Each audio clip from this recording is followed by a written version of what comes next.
Buen día, este es el resumen de las actividades Aprende en Casa del 14 de septiembre para quinto grado. Comenzamos con artes, el tema es Vamos al teatro. Hoy recordaremos que las bellas artes están conformadas por diferentes disciplinas, entre ellas la danza, la música, la escultura, la pintura y el teatro. A propósito del teatro, ¿alguna vez has visto alguna obra de teatro? ¿Cómo seleccionarías una obra de teatro que quisieras ver? Las obras de teatro son creadas por escritores, algunos de ellos se enfocan en las necesidades, gustos e intereses de los niños al momento de escribirlas. Por ello existen varias obras de teatro dirigidas a niños. No todos los autores escriben igual ni utilizan los mismos recursos para contarnos cosas. Descubre a continuación distintos tipos de obras de teatro para niños y niñas. El siguiente video nos muestra una ópera en la cual tratan de robar una carne que protege Carmen y emprenden un plan para enamorar a Carmen, sin embargo el plan no resulta y terminan en la perrera. Es una obra pensada para niños y rescata todos los valores. El siguiente video nos habla del Día Internacional de Teatro.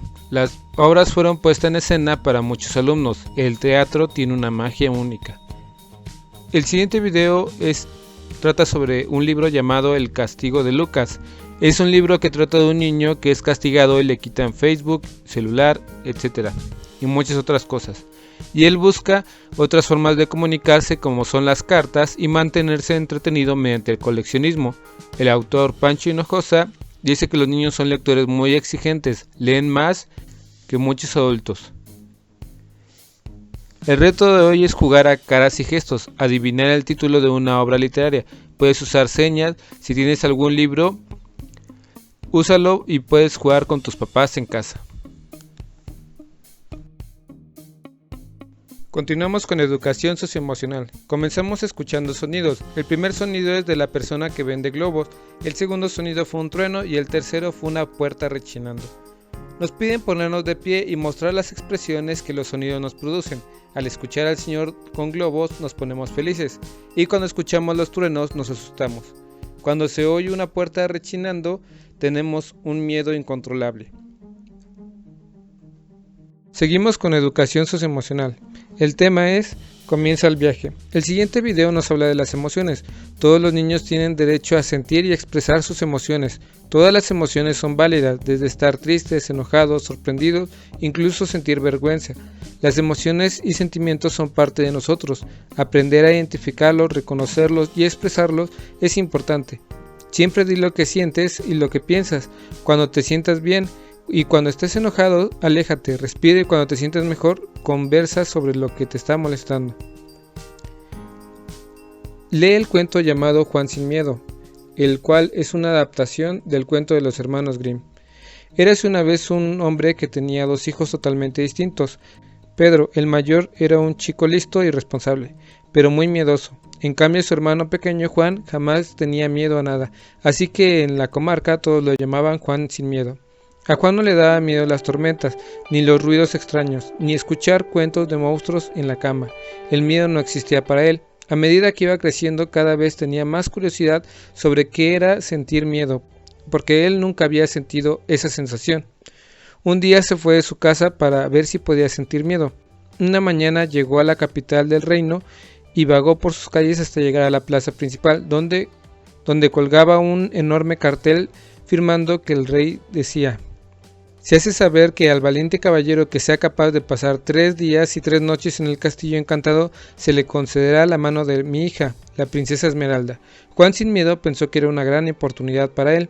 Señor, si a usted le parece bien, yo estoy decidido a pasar 3 días en ese castillo. No le tengo miedo a nada. Sin duda eres valiente, jovenzuelo, pero te advierto que muchos lo han intentado y hasta ahora ninguno lo ha conseguido. Yo pasaré la prueba, dijo Juan sin miedo. Juan sin miedo se dirigió hacia el castillo. Cuando entró estaba sucio y oscuro.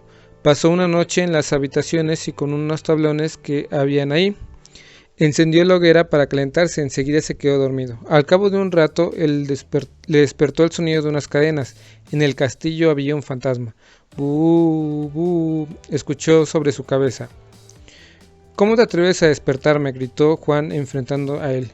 Cogió unas tijeras y comenzó a rasgar las sábanas del espectro, que huyó por el interior de la chimenea hasta desaparecer en la oscuridad de la noche. Al día siguiente el rey pasó por el castillo para comprobar que Juan sin miedo estaba bien, Para su sorpresa había superado la primera noche encerrado. Al segundo día, ya en la noche, Juan comenzó a roncar. De repente un extraño silbido como de lechuza le despertó. Abrió los ojos y vio que era una bruja vieja y fea, que daba de vueltas y vueltas a toda velocidad. Subió a una escoba. Lejos de acobardarse, Juan sin miedo se enfrentó a ella. ¿Qué pretendes, bruja? ¿Acaso quieres echarme de aquí? Pues no lo conseguirás. Dio un salto, agarró el palo de la escoba y empezó a sacudirla con tanta fuerza que la bruja salió disparada por la ventana. Cuando amaneció, el rey pasó por ahí de nuevo, pero todo estaba bien. Eres un joven valiente y decidido. Hoy será la tercera noche, ya veremos si eres capaz de aguantarla. Descuide, su majestad, ya sabe usted que yo no temo nada. Tras otro día en el castillo bastante aburrido para Juan sin miedo, llegó la noche. Hizo como de costumbre su hoguera para calentarse y tumbó a descansar. No había pasado demasiado tiempo cuando una ráfaga de aire caliente le despertó. Abrió los ojos y frente a él vio un temible dragón que lanzaba llamaradas. Juan sin miedo se levantó y le lanzó una silla en la cabeza al dragón. El dragón aulló y salió corriendo por donde había venido. «Qué pesadas estas criaturas de la noche», pensó Juan sin miedo. «No me dejan dormir en paz y estoy cansado». Pasados los 3 días, con sus 3 noches, el rey fue a comprobar que Juan seguía sano y salvo en el castillo. Cuando vio tan tranquilo y sin un solo rasguño, le invitó a su palacio y le presentó a su preciosa hija, Esmeralda. Cuando la vio, alabó su majestad y aceptó casarse con él. Juan se sintió feliz, aunque en el fondo estaba muy decepcionado. «Majestad, le agradezco la oportunidad que me ha dado y sé que seré muy feliz con su hija, pero no he conseguido sentir ni una pizca de miedo». Una semana después, Juan y Esmeralda se casaron. La princesa sabía que su marido seguía con el anhelo de llegar a sentir miedo, así que una mañana mientras dormía derramó una jarra de agua helada sobre su cabeza. Juan pegó un alarido y se llevó un enorme susto. «Por fin conoces el miedo, querido», le dijo riendo la princesa. «Sí», dijo todavía temblando el pobre Juan. «Me has asustado de verdad, al fin sentí el miedo». La princesa Esmeralda jamás lo contó, así que el valeroso muchacho siguió siendo conocido como Juan sin miedo. ¿Qué genera el miedo? ¿Por qué pasa? Ver películas de terror, contar historias de terror. El miedo no es la única emoción que puedes sentir. Vamos a pensar en algo que nuestro mejor amigo o amiga te haya hecho. Si te molestó, respira. Esa es la clave. Si respiramos podemos calmarnos y pensar bien lo que vamos a decir. Nos ponen a respirar. Primero inhalo profundamente y después exhalo el aire.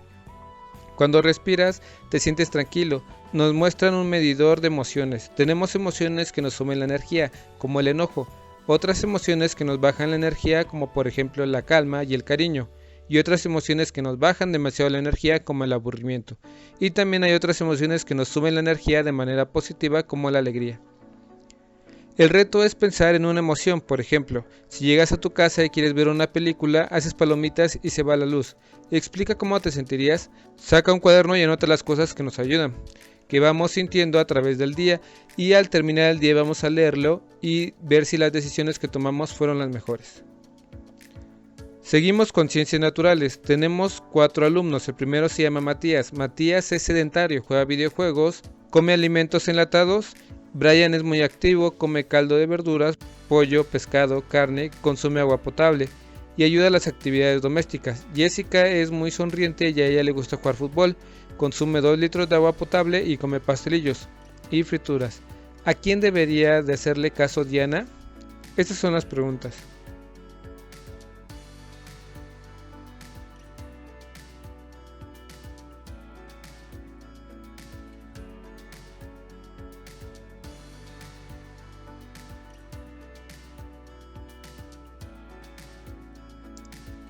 Pero, ¿cómo sabemos cuáles debemos consumir? En la página 17 encontraremos nuestro plato del buen comer.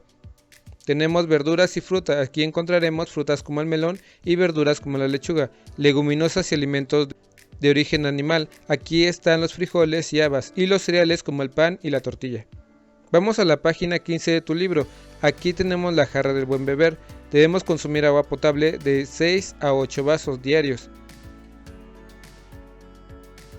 Al combinar adecuadamente tus alimentos y bebidas, estarás practicando una dieta correcta. Una dieta correcta tiene las siguientes características. Debes incluir alimentos de los 3 grupos: Los nutrientes deben guardar las propiedades adecuadas entre sí. Su consumo habitual no debe implicar riesgos para tu salud. Debe aportar nutrientes necesarios para que las personas tengan un buen estado de salud. Debe incluir diferentes alimentos de cada grupo en las comidas. Debe ser acorde a los gustos y la cultura de quien consume y a su economía. Para estar saludable debes de tener una dieta completa, equilibrada, inocua, suficiente, variada y adecuada. De esta manera tu cuerpo tendrá los nutrientes que necesita y funcionará bien. Entonces, de los 3 niños, ¿cuál tiene una dieta adecuada? Para mantenernos saludables tenemos que tener una dieta balanceada. Ese es el reto. Identifica los alimentos que consumes de acuerdo al plato del buen comer y la jarra del buen beber. Escribe qué alimentos consumes y si la cantidad es adecuada. Seguimos con geografía, el tema es las líneas imaginarias. Nos muestran un globo terráqueo. Un globo terráqueo es la representación de la Tierra. Vamos a buscar qué aspectos conocemos de los países. También podemos usar nuestros libros de textos. Vamos a buscar información de Colombia, Argentina y Canadá. Por ejemplo, Colombia, su capital es Bogotá. Argentina está al sur, es un país grande y es conocido por el baile del tango. Canadá está al norte, hace frío y tiene una gran diversidad de animales. Nos muestran la rosa de los vientos y nos explican que podemos leer la palabra no sé para que no se nos olvide norte, sur, este y oeste. Tenemos líneas imaginarias verticales y líneas horizontales. La principal se llama Ecuador. Esta línea divide la Tierra por la mitad. Dentro de los meridianos está el meridiano de Greenwich. Si colocamos el globo terráqueo podemos ver el eje terrestre. La Tierra tiene un movimiento de rotación, es decir, que gira sobre su propio eje. Nos ponen un ejemplo. La presentadora es el Sol y como la Tierra va girando, va amaneciendo, anocheciendo hasta que se hace de noche. Este movimiento dura 24 horas y representa el día y la noche. La órbita terrestre no es completamente circular, tiene una forma elíptica. La Tierra gira alrededor de la órbita y este movimiento se llama traslación, que dura 365 días. El movimiento de rotación es en su propio eje, nos da el día y la noche, y el movimiento de traslación es de 360 días, nos da los años. También nos explican las estaciones del año. El siguiente video nos muestra las líneas imaginarias de la Tierra. La Tierra no es una esfera perfecta. Con el fin de ubicar espacios en la superficie terrestre se dividió el globo en líneas verticales y horizontales llamadas meridianos y paralelos. Estas líneas se utilizan para ubicar el lugar o un fenómeno natural. Los paralelos son círculos imaginarios perpendiculares al eje y paralelos al ecuador. Divide la Tierra de manera horizontal. Ahí encontramos el ecuador, trópico de Cáncer y de Capricornio. Los meridianos son líneas imaginarias que van de polo a polo, dividiendo la Tierra de manera vertical. El eje terrestre es la línea imaginaria en la cual rota la Tierra. Sus extremos son el polo norte y el polo sur. El ecuador divide la Tierra en hemisferios norte y sur y tiene una misma latitud de 0. A los extremos de la Tierra encontramos el círculo polar ártico y el círculo polar antártico. Las zonas cálidas se encuentran entre el ecuador y el trópico de Cáncer y el trópico de Capricornio. Después se encuentra la zona templada y por último la zona fría, que está en los polos norte y sur. Para saber las coordenadas de la Tierra se utiliza la latitud, longitud y altura. Supongamos que tenemos un bosque con montañas, la altura se mide a nivel del mar. En la playa va a hacer mucho calor y entre más altitud tengamos, más fríos vamos a sentir. El reto es, elige un país y escribe cuáles fueron las diferencias que encontraron con el clima y aspectos culturales.